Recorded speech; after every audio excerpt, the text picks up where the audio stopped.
सत्य एक है, उसमें कभी झगड़ा नहीं होता। अब उस जमाने में, जो पहले जमाने में जबकि सिर्फ हम अपने 5 तत्वों को प्रबुद्ध कर रहे थे, उस चीज को ले करके और आज झगड़ा खड़ा करने की कोई जरूरत नहीं। जो बीच की बात हो चुकी है, ये भी बिल्कुल सही है कि परमेश्वर अवतार स्वरूप होते हैं, वो अवतार लेते हैं संसार में आ करके और मनुष्य का उद्धार करते हैं, ये भी बिल्कुल सनातन बात है।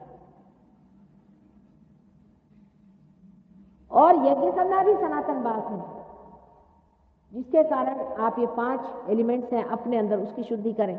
क्योंकि अगर आपके चक्र शुद्ध नहीं हुए तो मेरा कहना भी व्यर्थ हुआ, वो भी जरूरी चीज है। और आत्मा का जानना भी जरूरी है। अगर इसको समझ ले तो सारा झगड़ा खत्म हो जाए और व्यर्थ की बकवास कर करके हजारों किताबें लिख करके जिस तरह से आप लोगों ने झगड़ा खड़ा कर दिया है, वो सब बेकार। अब कल ही एक साहब आए थे तो कह ले मैं गायत्री मंत्र कहता हूँ। भाई क्यों कहते हैं आप गायत्री मंत्र? वो पार नहीं हो पा रहे। मैंने कहा कि अच्छा आप कहिए कि आप गायत्री देवी के बारे में पूछें। कहले हम तो मानते नहीं वो साकार होती। अरे आप मानते नहीं तो किस आधार पे नहीं मानते? क्योंकि आप आर्य समाजी फैमिली में पैदा हो गए, आप आर्य समाजी बन गए। मनुष्य की स्वतंत्रता कहाँ गई? क्योंकि आप हिंदू पैदा हो गए, आप हिंदू बन गए। हो सकता था आप मुसलमान पैदा हो जाते, हो सकता था आप कहीं अफ्रीका में पैदा हो सकते थे।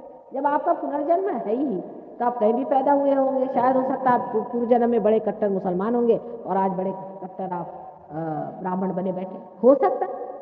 और होता ही है, एक अति से आदमी दूसरी अति में हमेशा उतरता है। एक कट्टरता को लेकर चलता है तो दूसरी कट्टरता में उतरता है। सत्य कट्टर नहीं है, सत्य साक्षात है। इसका साक्षात कराना चाहिए।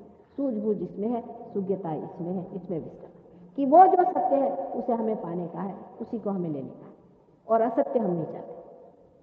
आज यही हो रहा है। आपके जो जवान बच्चे हैं ये परमात्मा पे विश्वास नहीं करते। उनको मेरी बात भी बेकार लगती है शुरू में। सभी विश्व में ये बात, आप ही की बात ये नहीं, आपसे कहीं अधिक और जगह ये हो गया, कहीं अधिक और जगह हो गया है कि जहां लोगों ने परमात्मा से विश्वास छोड़ दिया। अल्जीरिया के एक हमारे शिष्य हैं, इंजीनियर हैं, वो हमारे पास आए थे, मुसलमान हैं वो लोग सब। वहाँ के जितने भी पढ़े लिखे लड़के हैं, इंजीनियर, डॉक्टर्स, आर्किटेक्ट्स वगैरह, उनको परमात्मा में विश्वास नहीं। उनमें से ये महाशय जी थे। ये किसी तरह से हमारे पास आ गए और पार हो गए। एक विश्वास के धर्मांधता से निकल करके और अविश्वास के, और जब मनुष्य झुकता है तो बीचों बीच सहयोग से पकड़ सकता है। जब उन्हें साक्षात हो गया, आज उन्होंने 500 वहाँ अपने डिसाइपल्स बनाए हुए अल्जीरिया में, जो कि मुसलमान हैं,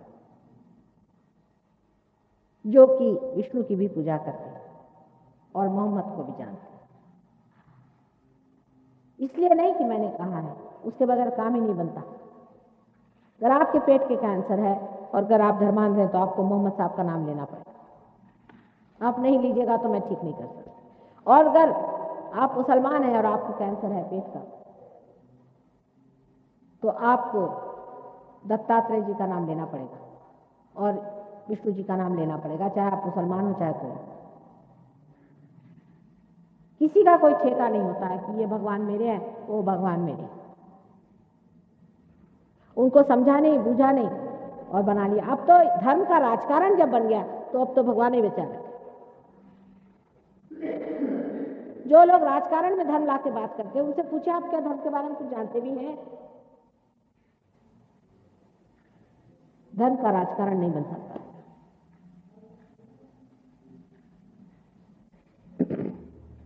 आपको मैंने विशुद्धि चक्र के बारे में बताया, अब आज्ञा चक्र के बारे में बताया।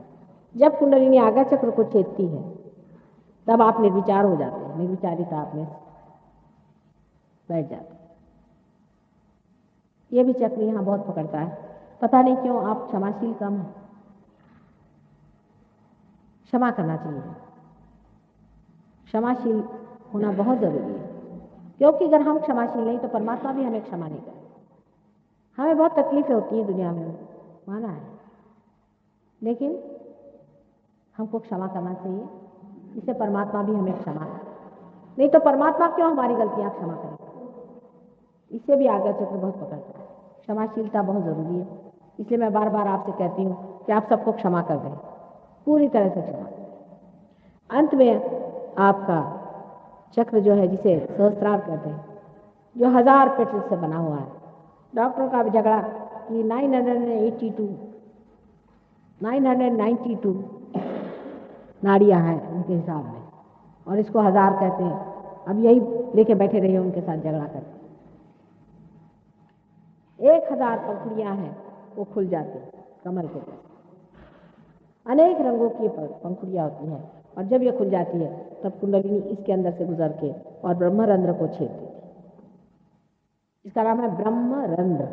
रंध्र माने छेद, और ब्रह्म का, ब्रह्म माने सर्वव्यापी जो शक्ति जो कार्यान्वित होती, परमात्मा की जो शक्ति जो सर्वव्यापी है, जो आपके अंदर निहित है। और जैसे ही ये छेद देती, आपके अंदर वो शक्ति स्थापित हो जाती। आप भी बता सकते हैं कि दूसरे के अंदर क्या प्रॉब्लम है। ये सामूहिकता आपके अंदर जागरूक होती है, इसमें कोई लेक्चर नहीं देने की बात। यही घटना आज घटित होने वाली है। आज मेरा यहाँ आखिरी दिन है, मैं चली जाऊंगी दिल्ली। मैंने कल भी कहा था कि यहाँ से कुछ लोगों को मिलकर के कोई एक स्थान नियत कर दें, किसी के भी घर पे, छोटी सी भी जगह एक सेंटर की तरह से हो जाए, जहाँ सबका संबंध जुड़ जाए।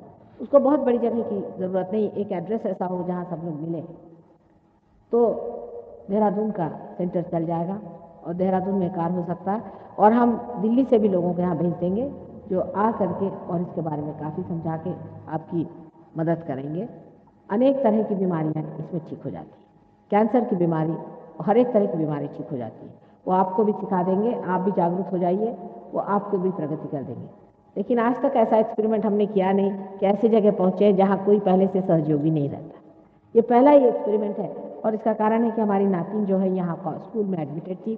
पिछली मरतबा हम आए तो हमने सोचा कि बड़ी तपोभूमि है, यहाँ ऐसा करने से कोई हर्ज नहीं, और कुछ लोग जुट भी गए, इसलिए बात बन गई। लेकिन आप में से कोई एक ऐसा एड्रेस हो जहाँ पर सब लोग मिल सकते हैं, साधारण घर हो तो भी चल जाएगा, ऐसा एक एड्रेस आप लोग सब मिल करके जो यहाँ पार हो जाए वो कर दें। और इस तरह की एक चीज़ चला देनी चाहिए जो शहर के अंदर हो, बहुत दूर न रहे। उसके बाद बाहर से लोग आते रहेंगे, आप उनसे पूरी तरह से गाइडेंस ले सकते हैं और आगे